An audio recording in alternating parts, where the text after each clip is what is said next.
famously, Nicolas Sarkozy denounced 68 in his last election campaign when he was elected, denounced it as saying he wanted to liquidate the legacy of 68.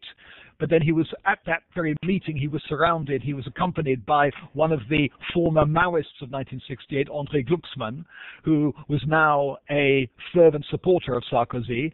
But there are people who say, well, actually, what Sarkozy is the perfect child of 68 a divorced man with a recomposed family and so on. Now that's a form of what you might call the libertarian culturalist reading.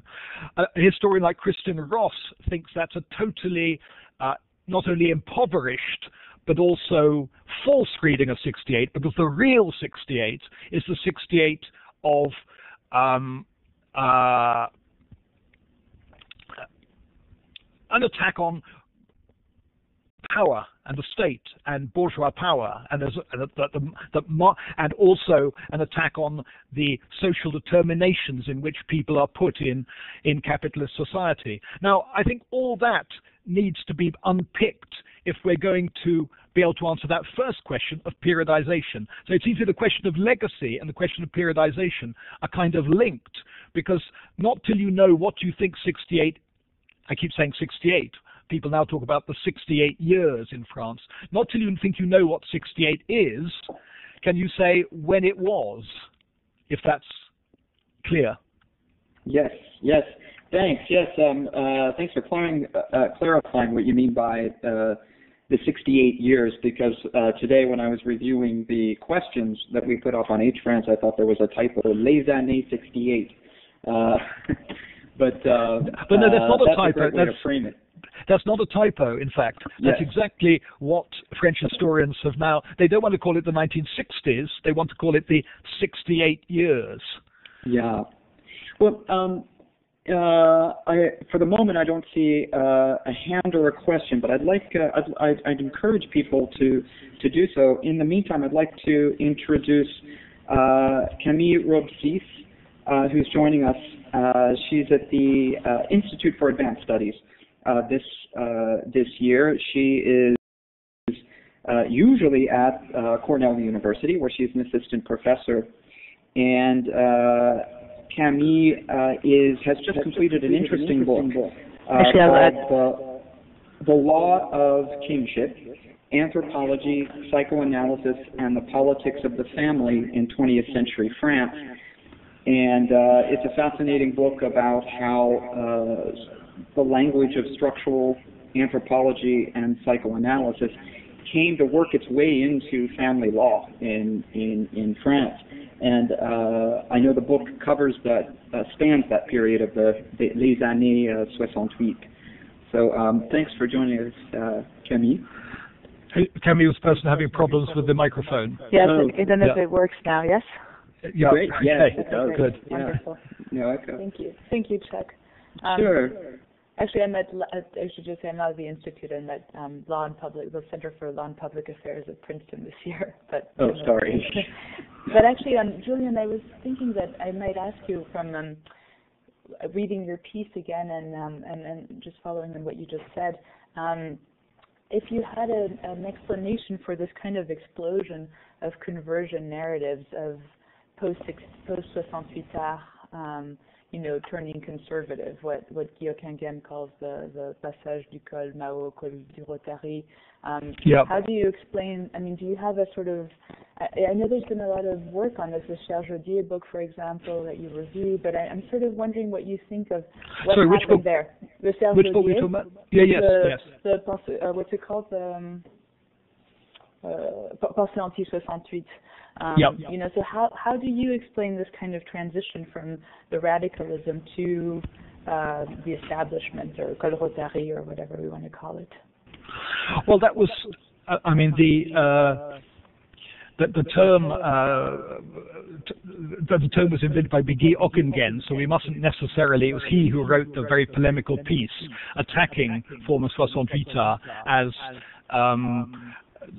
as traitors, in fact, and already diagnosing their sorry, I'm getting a lot of echo here. Oh, here, I'll turn off my... Yeah, diagnosing their treason and so on. But I think that is... I think that question, the question you've asked, takes us to the heart of what we think was really going on. Because one of the readings I suggested for this, and it may not have been the best version of that kind of argument, was Julian Borg's piece about the Maoists. Because what's very fascinating about the Maoists, that's to say the Maoists who became part of the GP, the Gauche Proletarienne, because there were at least two. When you've got, there's never one Maoist, there are always about 4 or 5 Maoist groupuscules, but you've got two main Maoist factions. One was called the Vive la Révolution, VLR, of which Ockenghem became a member, and the other was, and that was much more interested and influenced by American counterculture than it was by workerist politics. And the other was the Gauche Proletarienne, which was much more suspicious of these lifestyle issues and so on. And what I think is interesting in that article, or one of the 3 to 4 readings I suggested, is that Borg offers an interpretation of how the Maoists moved from Marxist politics to ethics, which is also the theme of the book he's written on the subject, and he sees it, because I'm not sure that one needs to see it as you framed it as a return to, or as you didn't use the word treason, but you talked about a move to conservatism or words like that. I'm not sure that that's necessarily how it always has to be seen. Certainly in the case of someone like André Glucksmann, it is, and I think you can. It is a move to conservatism, but in the case, for example, of the group that the people that Julian Borg is studying, what he shows is how Maoism became the way they used the Maoist investigation, the going to the people, the going to the factories, the going to the prisons, the going into people's lives, led them away from the kind of langue du bois of a certain style of Marxist politics to very concrete an attempt to illustrate very concretely what people's lives were like, what prisoners' lives were like, what gay lives were like, what immigrant lives were like as well. So I'm not sure that I would see. I'm not sure that it's right to talk in terms of a kind of collective repudiation. I think there are so many trajectories which people went down. Obviously, one of the classic ways by which people like Glucksmann and the Nouveau Philosophe turned against the heritage of '68 was anti-totalitarianism. Obviously, the Gulag Archipelago is always seen as the big moment when a crystallization in 1974, the translation of the Gulag, a crystallization of that anti-totalitarianism, which became anti-Marxism. But it had always had, it seems to me, the new left in France, that's to say the left that was anti-Stalinist, that came out of the Algerian War, that came out of the Parti Socialiste Unifié, the PSU, that came out of anti-bureaucratic Stalinist Marxist movements like Socialisme et Barbarie, which had folded before 1968, but whose influence people like Claude Lefort and Edgar Morin and so on. It seems to me that's they moved away from Marxism in all kinds of ways, but that's not to say that they all became conservatives. They became many, many different things.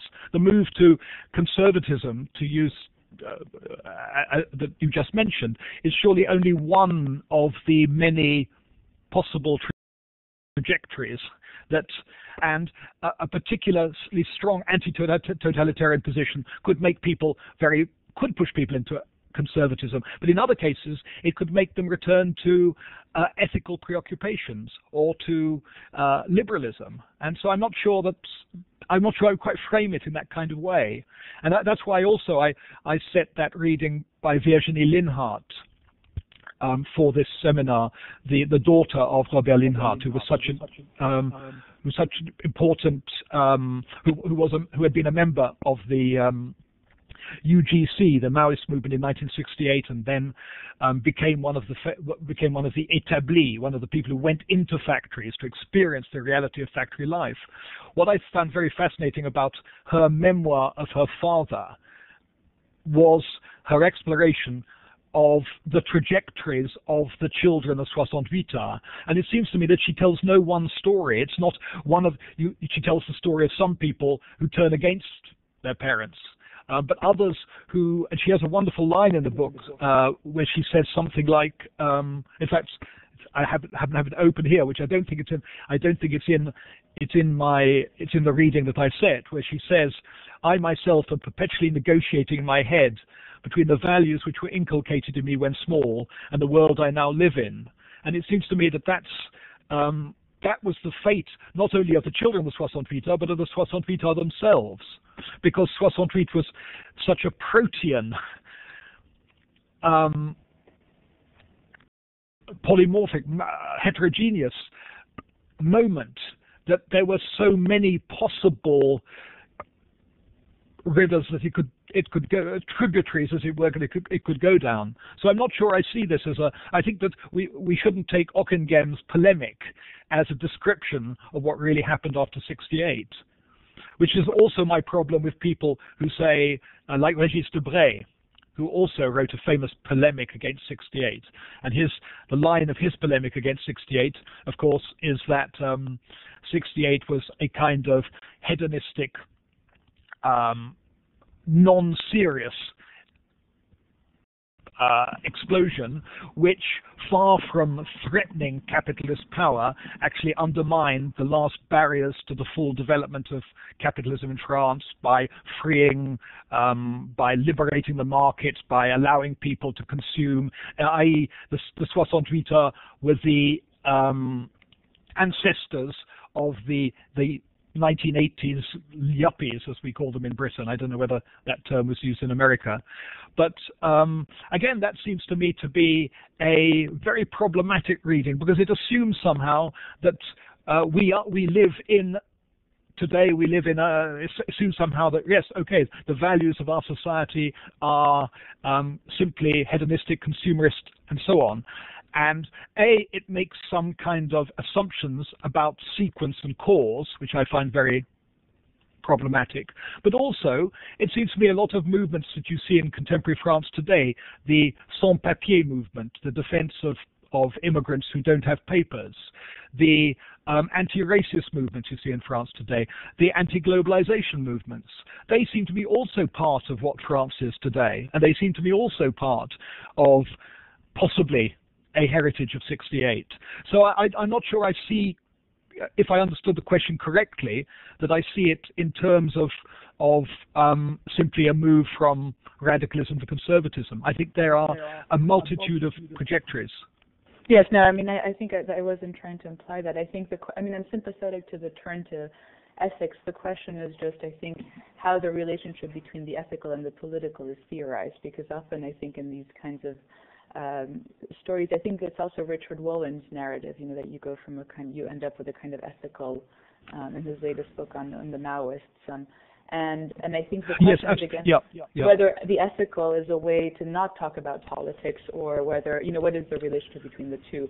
But just one comment on the Virginie Linhart book, because I ended up reading the passage and then I was sort of fascinated and read the whole thing, and there is almost this kind of like second generation trauma or something like that about the legacy.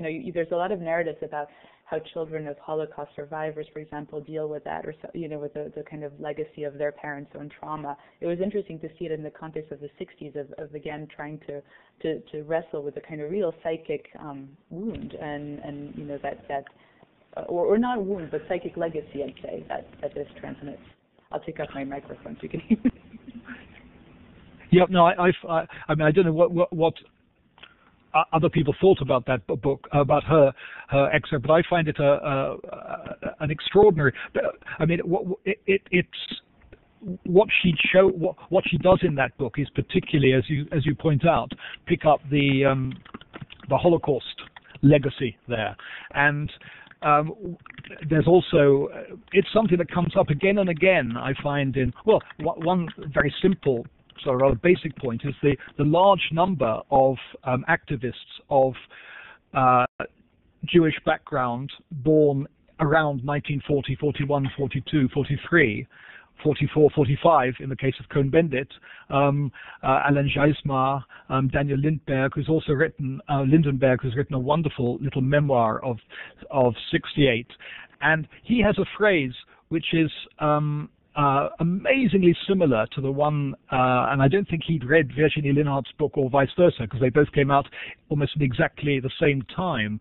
And he talks about his young years in the his youth as a student in Paris in the period sort of 64 to 68, and he doesn't go on a lot about his Jewish origins. I think he was born in 1940, so, and I think the year before Robert Linhart, and he says at one point that he'd always had the impression all his life that he'd been a rescapé.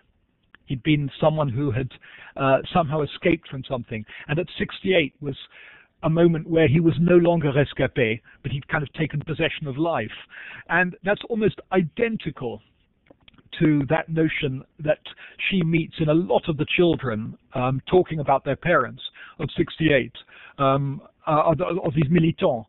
This idea that j'étais un survivant, I was a survivor, but now I've actually, as it were, taking possession of life. I'm no longer just surviving, and I'm talking. And the way she talks, I don't know whether, again, that's the part of, she talks about the silence in the family until 68, and then suddenly things that were never talked about are now talked about. And I do think that one of the most sort of banally obvious things about 68 is talking, is people talking to each other. One of the great, it's no coincidence, obviously, that the film The Sorrow and the Pity, the great film that changed the way that everybody in France saw the occupation, was made it was made just after 68 and first released in 1971.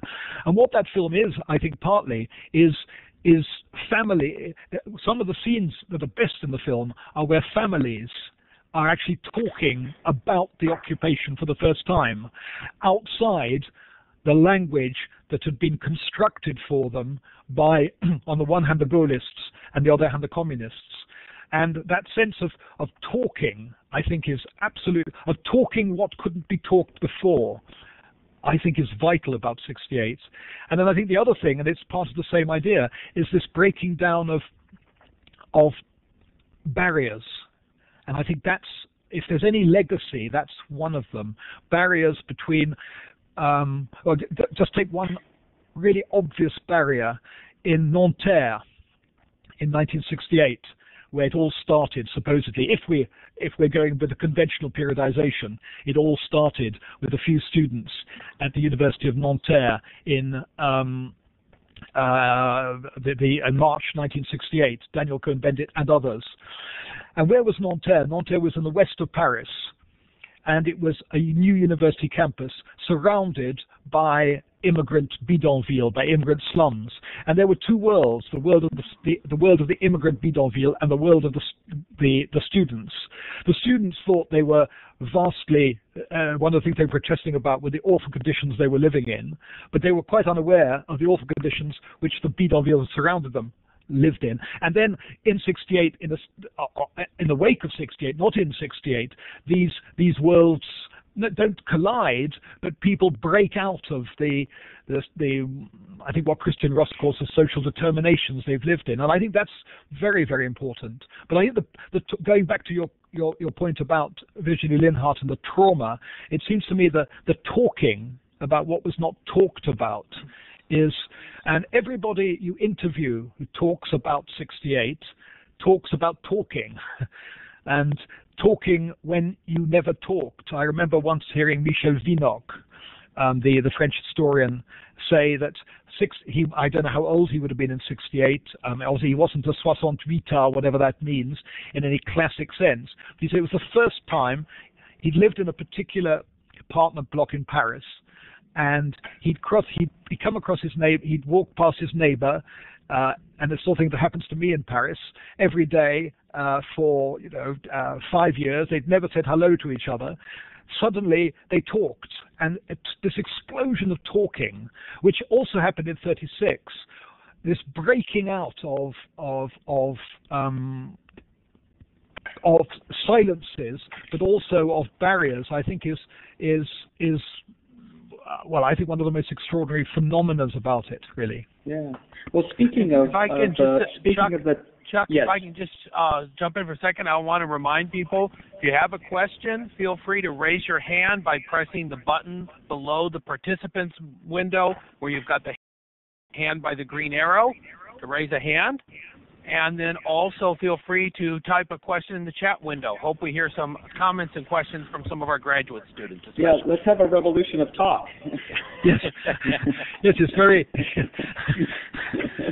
disconcerting here because I can't see any. I can only see a few people, so you don't quite know. I don't even know who's there. I'm looking into. Yeah.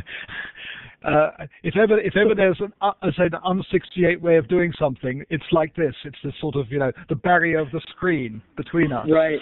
Well, I would be interested in just hearing what students have to say about what they think 68 is about, and if we have any students who are working on 1968. Yeah, I'd be very interested to know that. Yes. That they find interesting about it. What motivates them to want to think about it and to study it. Is there anybody working on 68? I know there are people working on 68, but who's with us at the moment? I'd be very interested to know, or any aspect of the 60s.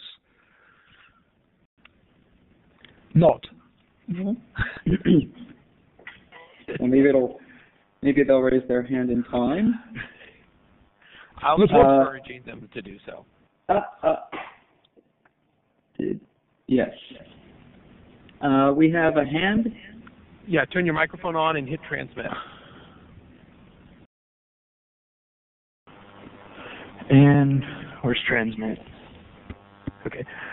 Yes, I was just wondering, is it typical for historians to look at 68 in France as unique, or I know you mentioned in here, there in the paper, there's a bit of talk about transnationalism. Do you think it's something that is crossing over, national boundaries, or do you tend to think it's very unique to France? No, I think that the future research on 68's got to make it more transnational. And I'm sorry, I keep saying 68, although when I say 68, you must understand I mean 68 like the French historians mean 68 today. I mean the 68 years. And I'm open-minded still as to what they are. But no, I think it's absolutely, well, let's just take some very specific things. The Vietnam War was a massive radicalizer of course, France had its Vietnam War in Algeria, and in some sense, the radicalization that happened to American students in the 60s through the Vietnam War had happened to a generation of French students before, or French young people, through the Algerian War. And the Algerian War is massively important, and that obviously is, it's a French experience. But no, I think transnational influences are enormously important. The Vietnam War was hugely important in, indeed, it was almost the actual catalyst for the particular what should we call it, spark that led to May 68, because it was the arrest of a number of students at Nanterre who had been protesting in Paris against the Vietnam War. It was their arrest that led to the famous 22nd of March movement, which ultimately became the spark that led to the closure of Nanterre and the move to the Sorbonne and so on. So, for example, the transnational influence of the Vietnam War, very important. The relationship between the German SDS, but less, I think, American students, but between German and French students was enormously important. And indeed, many of the German activist students, many of the French students had been to anti-Vietnam War rallies also in Berlin. German activists came to France. Daniel Cohn-Bendit was a kind of sort of international radical traveler in the middle of 1968. He went from country to country. So there's that. But I also think in the wake of 68, take the thing that I've been very interested in recently, that's to say the emergence of what one might call radical gay politics.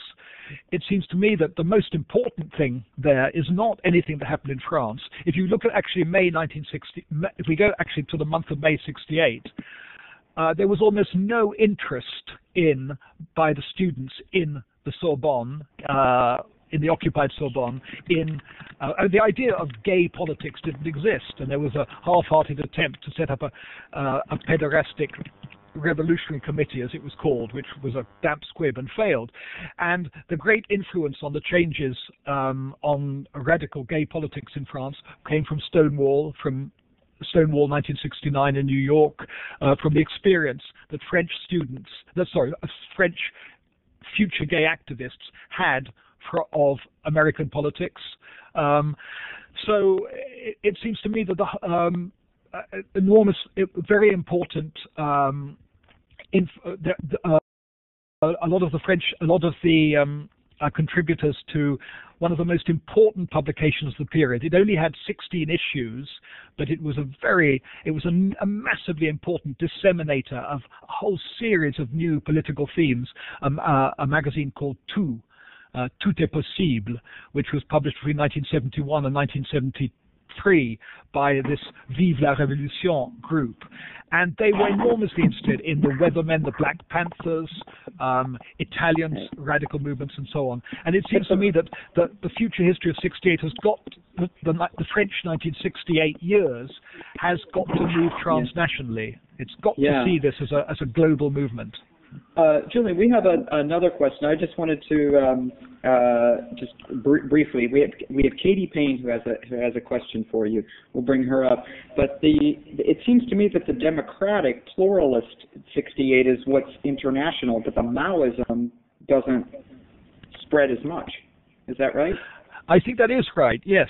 And the Maoism is a Franco-Français story. Well, the Germans have a Maoist. Yes, the Germans. Yeah, too. the Germans did, but the Italians had their version as well. But but no, I think that the danger of the Maoists is, I know that there's been an enormous amount of writing about the Maoists. Somebody mentioned Richard Wollin's new book, which is very interesting. There's a lot of French writing about the Maoists. Julian Borg has devoted a lot of time to, but they were actually, I think possibly we can exaggerate their importance. I mean, there were actually very few of them. It's, in a sense, what happened to them afterwards that makes them so important. It's the way they exploded into all kinds of directions. I mean, they all, you can see Libération, which is no longer a fantastically radical paper in France. In some sense, Libération comes straight out of, in all its different avatars and permutations, comes out of Maoism in quotation marks, and but I think Maoism stricto sensu was probably slightly exaggerated. But no, I take your point. Yes. David, do we have Katie Payne? There's I can see somebody who's talking but getting no sound. Yeah, there's no sound. So this is as we said, here we are talking about talking, and it's so difficult to talk.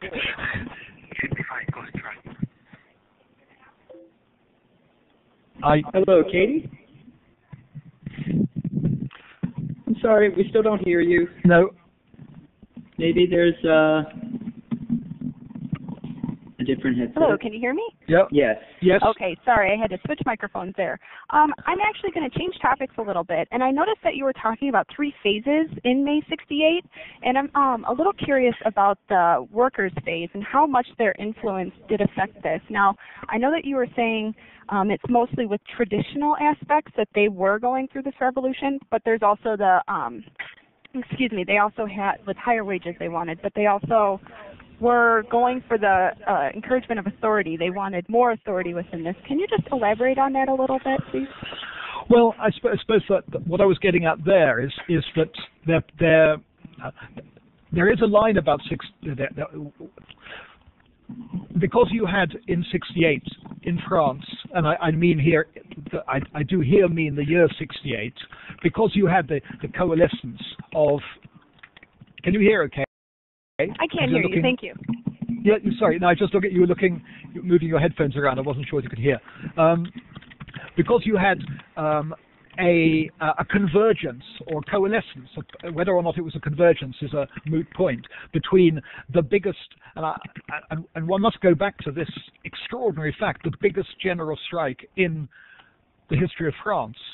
It made made 1936 look really quite small. We're talking probably about 7 to 8 million workers on strike, but not only on strike, but occupying their factories and so on. So you had this movement, which needs to be explained, and then you had the movement throughout the universities and so on. And now there's one approach argues that they never really, that they were completely they never converged. There was an abortive encounter. There was an attempted encounter. For example, there are one or two there's a particularly famous moment where some students from the Sorbonne, I think on the 17th of May 1968, go in a kind of procession to the doors of the Renault factory at Billancourt, just outside Paris, to take the message of revolution. And it's one of the sort of iconic moments in a particular version of '68. They were turned away from the doors by the communist shop stewards, by the communist trade union leaders, who said, no, we don't want your gauchiste politics. We want clear material objectives. We want higher wages. We want better working conditions, but we're not anarchists or whatever. So there is a reading of '68 that says there's the quantitative material versus the qualitative, and that in a sense there's the '68 of the Communist Party, which in the end one argument says emasculated the latent radicalism of the workers' movement by diverting it towards material and much more conventional and traditional objectives in the famous Grenelle Agreement in the 27th of May, '68. But I think that it's possibly a false opposition, and there is I don't know whether you've read in the book that I edited on '68. There's a very interesting essay by a young French sociologist called Boris Gobi, G-O-B-I-L-L-E, Boris Gobi, and Gobi argues that in fact the interest of what was going on in '68 itself was not that there were two separate movements, that there was what you might call this making life better and earning more, the qualitative and the quantitative, that somehow the workers could only be interested in the quantitative and the students could only be interested in the qualitative, as though essentially workers can only be interested in the quantitative and essentially students can only be interested in the qualitative. That in fact the fascination of '68 is that both were present at the same time in both, that both, for example, doctors, architects, middle classes, professions wanted to change both the structures of their organizations. They were interested in changing power, but also in changing the way they lived. And similarly, workers were interested both in changing the structures of authority in the factory and in the more conventional quantitative demands which the Communist Party was trying to push them towards. I don't know if you know that very famous, there's a wonderful film called La Reprise, which is a film. It's a classic film about '68. One of the most made by a group of. It was just a group of two or three students of a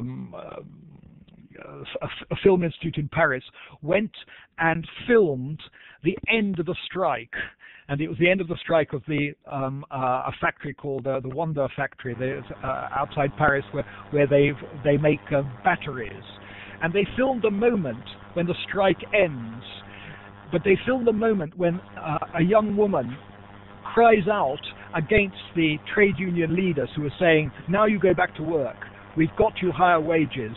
We've got you some material improvements. Now you go back to work." And she says, "I don't want to go back to work because that's not why we were on strike."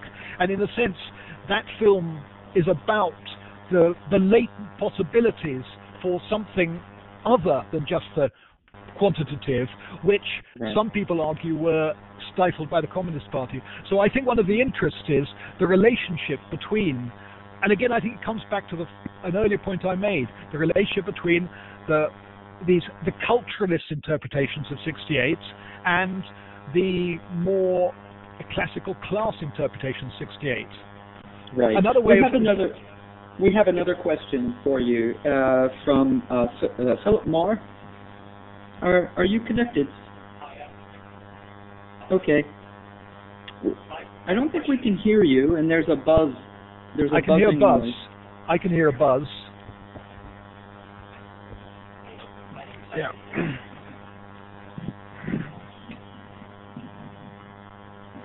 All I can hear is a buzz. Yeah, there's a loud buzz in the background. I can hear a loud buzz. It stopped. No, it's back. Hello? Hello? Hello? Hello, I can hear. Yeah, we can hear you. You can hear? Okay, yeah, great. There's still the buzz in the background. My question was going back to Maoism. You were saying can I just sorry, before you answer, can I just ask you, do you work on? I'm just interested to know what people who are participating, what their interest, where they're coming from, as it were. Are you just interested to know what your own interests are, or what your work is on? Well, actually, I'm a graduate student in 20th century American history, and I'm in a German history course for my minor, and we talked one session on 1968, and the professor, Dr. Elder, believed that this would correspond to our class in a lot of ways. Right. So my question is on Berg's article, and I was curious why, if the New Left was looking to something that is Marxist and anti-Stalinist, a third way, and that's exactly what Mao was trying to give the world, why that didn't capture more of the New Left in France, even when they had leaders who were advocating Maoism in France? Sorry, I'm not quite. Can you? I got a buzz.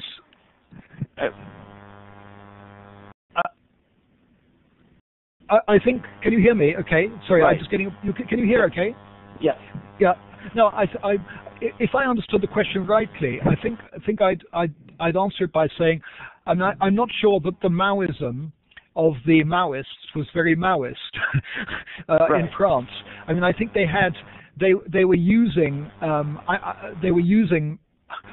Maoism in their own particular way to, and I'm not sure what one wants to get too involved in because I think the question was why it didn't succeed, even if it was a distorted version of Maoism in France. Why, if people were looking for a third way between the other options, why didn't Maoism take root?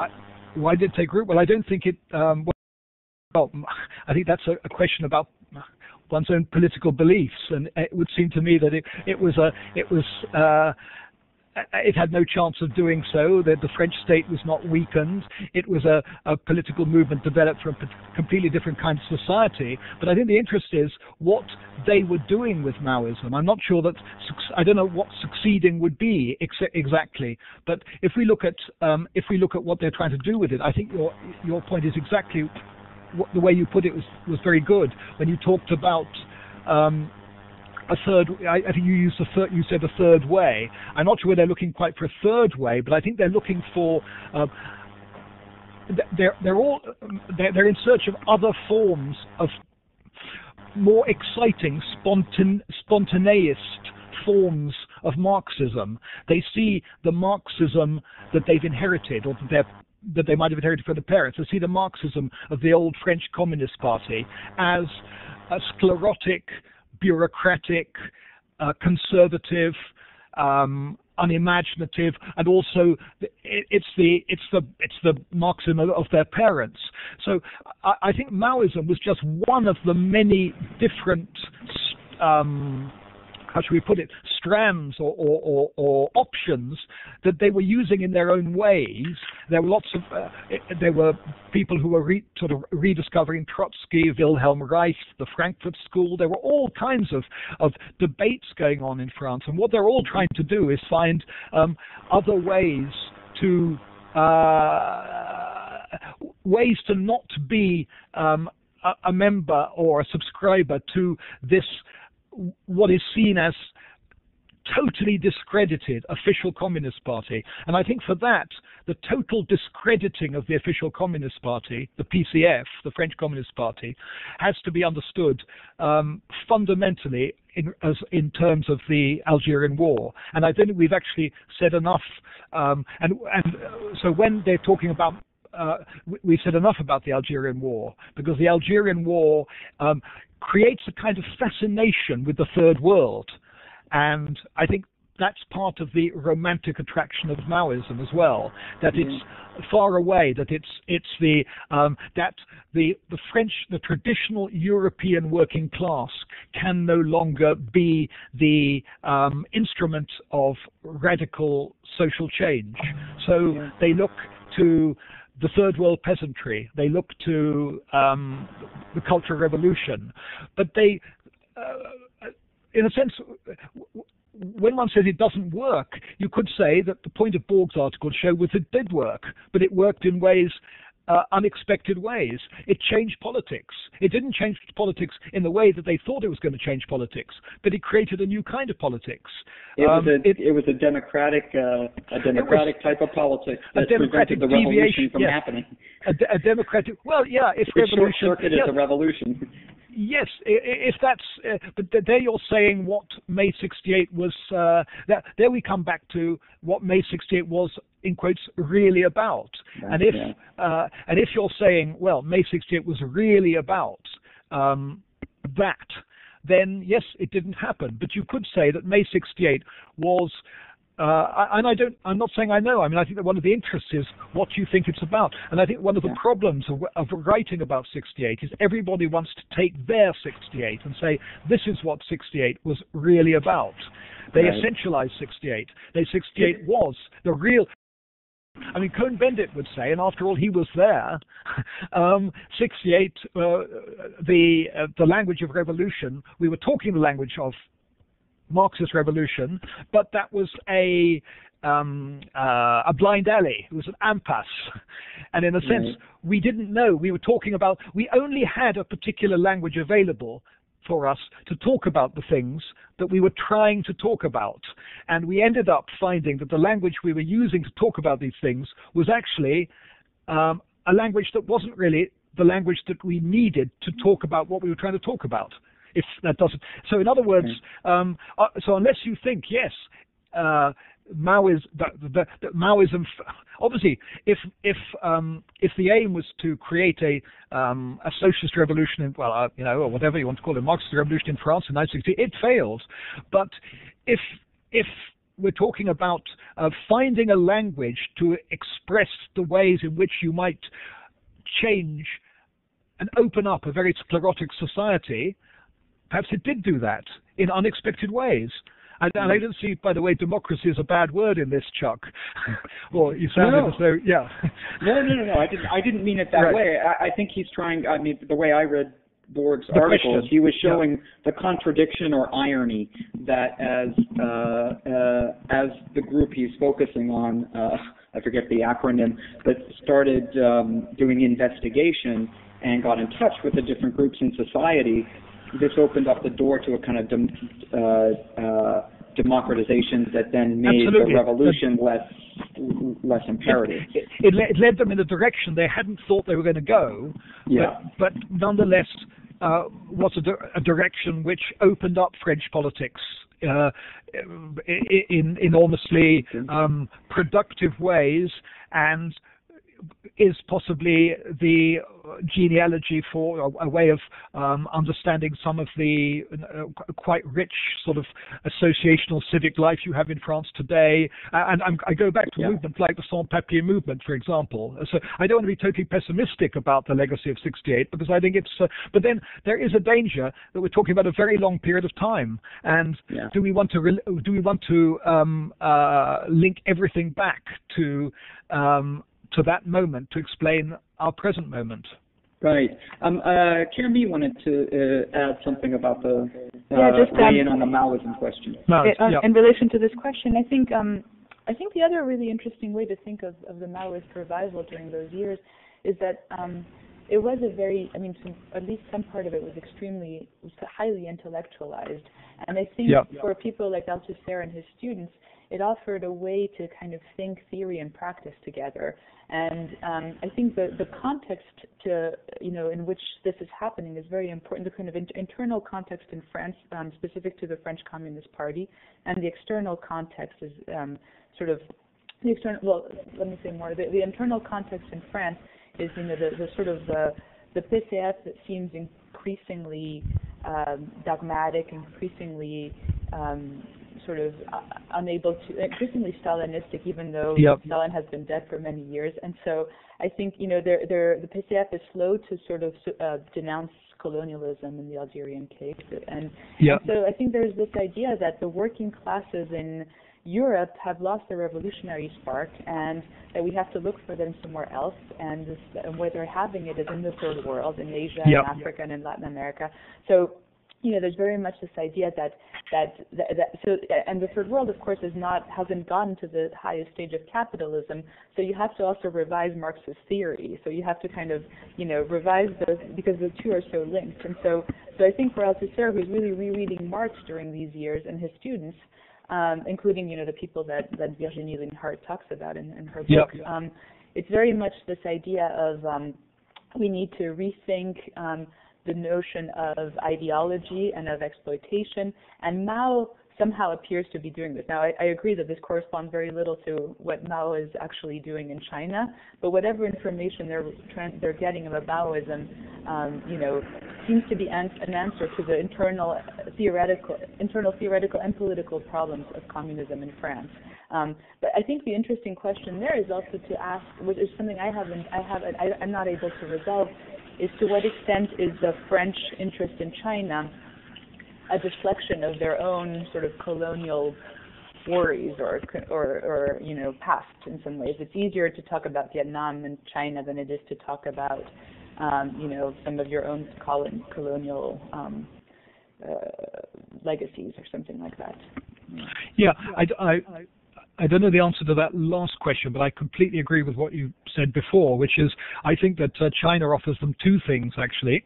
I mean, Althusser offers them, they're looking for alternative ways to think about Marxism outside the PCF, and so Althusser's version of Maoism, if that's what it is, although amazingly he always remains within the PCF, curiously, but his version gives them allows them intellectually an intellectually coherent and compelling way to offer an alternative to the official line of the PCF.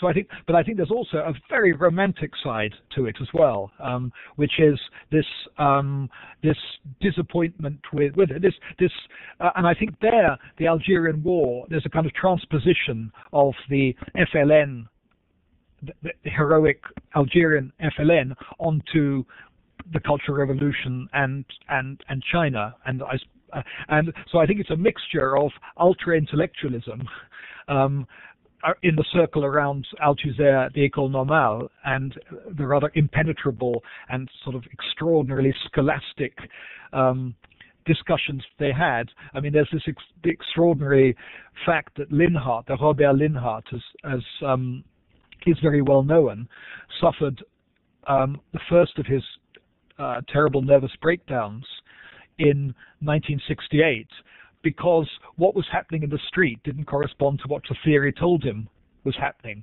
i.e. a theory said this can't be happening. He looked out the window, it was happening, and he went back and said no, theory says it can't be happening, and closed the window and had a nervous breakdown. I mean, I know that's putting it slightly schematically, but it's not far off what happened.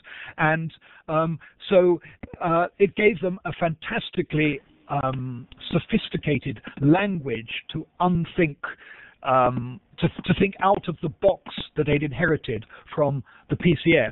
But I do think, as well as the intellectual emancipation from the PCF, there is an extraordinary romanticism. No, that's not to say that, however, that many of them hadn't been to China. Many did visit China, but just as rather similar to communists from France visiting the Soviet Union in the 1930s, they saw what they needed to see, and they came back with what they needed to have seen. But on your final point, your point about it's easier to think about China than to think about an imagined China than your own colonies. I'd not thought. I mean, that's an interesting point, and I don't really have a view about that. But I do come back to the feeling that Algeria is so fundamental in explaining what happened in France in these years.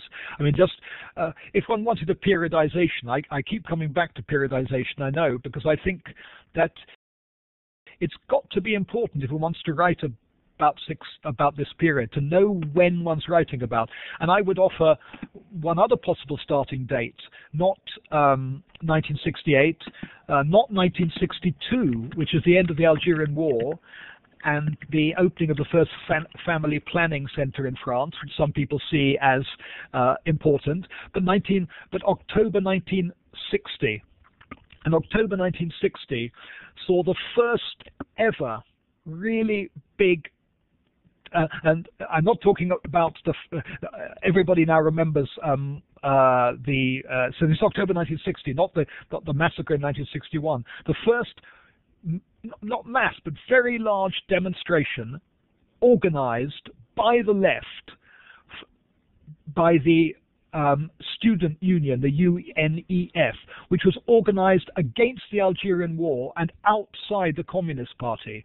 And for people who first participated in that demonstration, it was amazing to know that you could be active, angry on the left, en masse, outside the French Communist Party. And it was like a sort of a liberating moment for people, that demonstration. And in that the Communist Party was not the only possible way of being on the left as a mass movement. Julian, we have a question here from Keith. I'm looking for your last name. Keith Rathbone. Okay.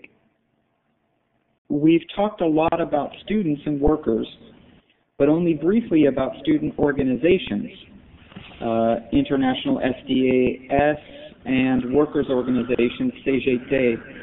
Do you view the Les Années 68 as an organic mass movement, or did specific organizations influence the events of 68 in specific ways and for specific purposes? And to what degree was this collective mass, and to what degree was this just I think that I think the originality of '68 and is precisely the invention of new kinds of participatory politics, which actually sort of overspilled the containers that were the movements. And I think that one of the most striking things, and this again is '68 itself, were the emergence of these comités d'action, these grassroots, which just sort of grew up like mushrooms, but which were almost sort of anti-organization, this sort of spontaneous grassroots activism. So although there were obviously official, in quotation marks, movements, for example, there was the movement I mentioned a moment ago, the UENF, the Union Nationale des Étudiants Français, which was a shadow of its former self in '68. There were the various Marxist movements we've mentioned. There was a proliferation of movements, but I don't think, and then of course there were the old, of course there were the political parties, and one thing we haven't talked about is the effect of '68, the 68 years and '68 on French politics. And I think one of the most important things to note there is, in a sense, it's the end of the hegemony of the two movements that have dominated French politics since the Second World War. That's to say, communism and Gaullism. And it's very striking that de Gaulle, after a short parenthesis, he leaves power in 1969. He's replaced very briefly by Pompidou, who dies. But then the next two presidents come from completely different families, one from the liberal conservative family, the other from the socialist family. So in a sense, it explodes a lot of the power of previous organizations. But to specifically on your question, yes, at the CGT, you have the old Communist Trade Union, which is completely, I wouldn't say sidelined, because it managed to keep controls of the strikes, but it's very much the beginning of the end for the CGT and the emergence of the CFDT, the former Catholic Union, which is much now deconfessionalized, which is much more responsive to lots of the new social movements of the 70s, particularly immigrants, women, young, and so on. I think for me, the newness of '68 is this proliferation of participatory politics, which and that book that I recommended, of which I only recommended the introduction, by Vidal-Naquet, which is a wonderful collection for people who want to do more on '68. I mean, I think it's as a primary source on '68, and this is on '68 itself, not the 68 years, on May '68. It's a collection of tracts and manifestos and debates which were produced in that month. And Pierre Vidal-Naquet, who was a very distinguished French historian of the classical world, but who had become highly politicized during the Algerian War and remained very, very politically engaged ever since, with a colleague, collected an enormous amount of ephemeral tracts and manifestos in this volume, to which he wrote the introduction, which I suggested reading. And it's a wonderful picture of this sort of anarchy is not the word, of this sort of proliferation of uncontrolled proliferation of participatory action committees, with some of which is crazy, but some of which is opening the way to whole new political agendas. I enjoyed reading it as well, and I was struck, as an 18th century historian, I was struck by the way he characterized he wrote that in '69, so it's 1 year after the event. 1 year right? after, yeah. And he's characterizing the '68 movement as Rousseauist, and yet there's so much that strikes me as not Rousseauist in it. He says that this is about majority rule. '68 is about majorities, and for Rousseau. It's about the general will. It's not the majority. And then Rousseau was a critic of theater. He thought theater was fake. Absolutely, and yet you just described all the theater to 68. So it strikes me as manifestly not Rousseauian, but he thinks it's so. So I don't know what to do with that contradiction. I don't know what he means by it in that context. Does he mean little city states, little policies, as it were? I mean, what that each of these, or does he mean that each of these general assemblies, each of these comités d'action, is a kind of little general will in in the making? Because he also talks about the way in which because although one can be very romantic about this explosion of words, there was an enormous amount of how should we put it? There were little general wills. In fact, I think there was a proliferation of general wills. Don't you think? There was a general will in the Sorbonne, and there was a general. Each meeting had its general will. That's what he means. Well, he said that what he sees is that starting from the principle that the will of the majority was the only right one. And Rousseau would say that majorities can be tyrannical. Absolutely. Oh, he definitely would. You have to have a moral. Yes. Now, I don't want to critique him on that, but I'm curious if people at the time who participated in this thought of themselves as Rousseauian. I very much doubt it. I think that's but I think that what they thought they were doing was living a kind of by all accounts, the Sorbonne, the Odeon and the Sorbonne in May 1968, and we're back in May here again, 68, were it was a quite extraordinary atmosphere, which was a mixture of complete openness to every possible idea that you might have about the world, with a kind of real intolerance. I mean, I do think they were both there. And if I go back to my the people I began with, the reformist homophile movement people, one of them told me about how he thought, well, this is all very interesting. I'll go and see what's going on. It sounds very exciting. And he went and he said he tried to get up and say something. And actually, this was a little bit later than 68. It was in the movements of the FAR in 1971. But it's a very similar kind of idea where everybody was talking. But actually, everybody was really talking from a shared general will, if you want. That's to say, when he got up and said, oh, what's wrong with being a homosexual in a suit and tie? This was not what they wanted to hear, and he was shouted down and told he was being a bourgeois reactionary.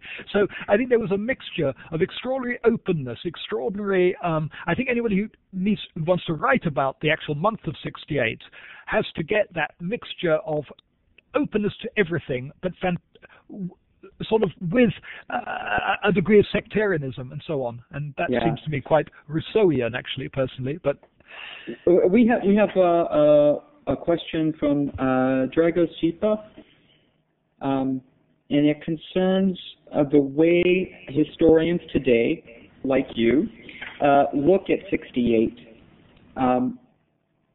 Can this type of question, when did it begin, when did it end?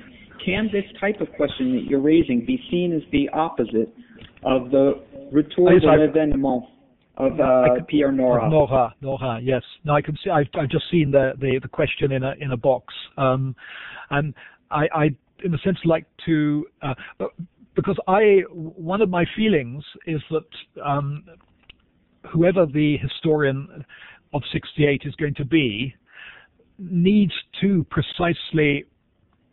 I'm not sure that question is the opposite of the retour de l'événement, but it seems to me that what we actually need to do in our discussion of 68 is go back to the événement.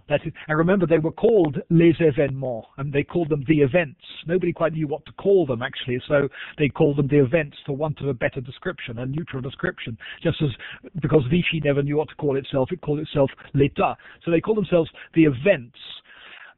People describe these as the events.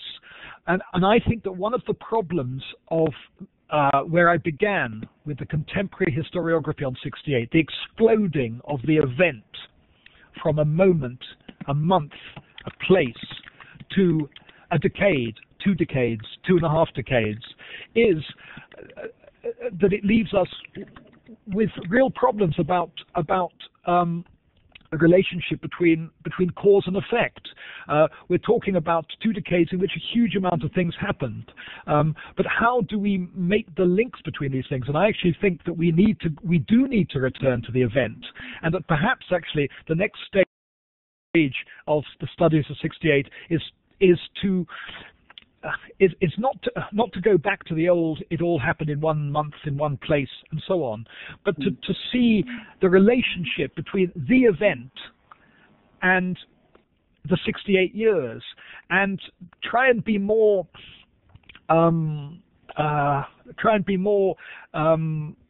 let's take an example, be more precise about these things. Let's take an example with gay politics, which as I say, interests me.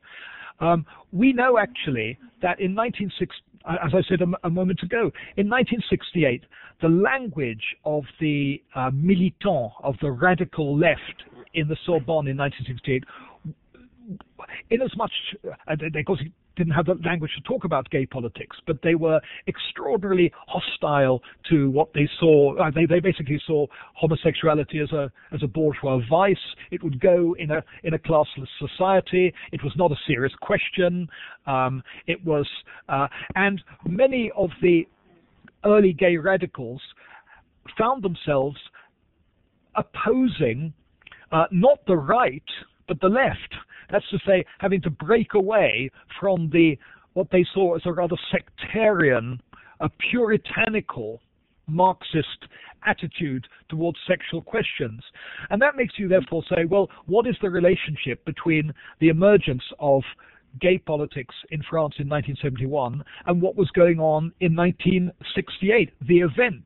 And perhaps we shouldn't just dilute everything into everything else and just say it's all one big tidal wave or explosion. And indeed, we use, so many historians when they talk about it use these metaphors like explosion or catalyst or tide, and they are just metaphors. Now, there's nothing wrong with metaphors, but they're possibly alternatives to really being able to explain. Another way of seeing 68, of course, is as not the I'm just suggesting as a possibility, not actually the catalyst for these changes, but actually an impediment to them. That's to say that there was a movement towards whatever you want to know, a gradual liberalization of French attitudes to if one stay with homosexuality for a moment, but to sexual issues in general. After all, the contraceptive pill in France had been legalized in 1967. There was a liberal. France wasn't Francoist Spain in 1967. You could say that actually that the explosion of 68 was a kind of sectarian Marxist parenthesis which delayed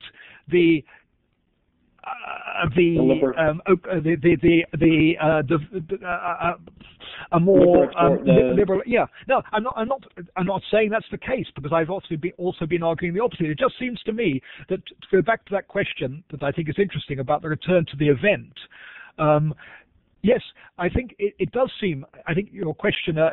I don't see him, but I see his question. is right. It is. Historians have wanted to leave the event, but I think in leaving the event, they might be diluting the specificity. Because somebody also asked about where France is different from the United States or other countries in the world. Most of the things we're talking about, gay rights, feminism, more open, more sensitivity to issues of race, these are issues that are happening throughout the 60s and 70s in the whole of the Western world. Now, what's the relationship between those things that are happening everywhere and that particular strange, almost dreamlike moment that is May 1968? Yeah, thanks, Julian. We unfortunately we're out of time. I would have liked to have carried on the conversation longer, but I'd like to can I end suggest, here. Yes, can I suggest everybody, if you will notice beneath the participants window, next to the smiley face, you can click applause for Julian for the time that he has given us today. Don't need applause. Yeah, that's quite unnecessary. Applause. That's very 68, I think. That's quite out of the spirit of the thing. Well, what is 68 probably cannot be done on the camera. Right. So, at any rate, we'll leave it there. And thank you to Camille Ropsis, who was with us and helped us work through these big questions about 1968 that seem to be evolving with every generation. And also thank you to Chuck Walton for having organized and put together this webinar. Well, thank you, David, for taking care of, starting this webinar series and for taking care of all the difficult, challenging technical aspects. Well, thank you. Yeah, well, thank you for inviting me. I hope it's of course it's now 10:30 here, so I'm sitting in my dark office. Well, we appreciate that, and we will plan on having another webinar in the fall, one on an early modern topic. So look for information about that. Thank you to all. Okay, thank you. Okay. Bye-bye. Okay, thank you very much. Thanks, then. Good Bye. evening. Bye.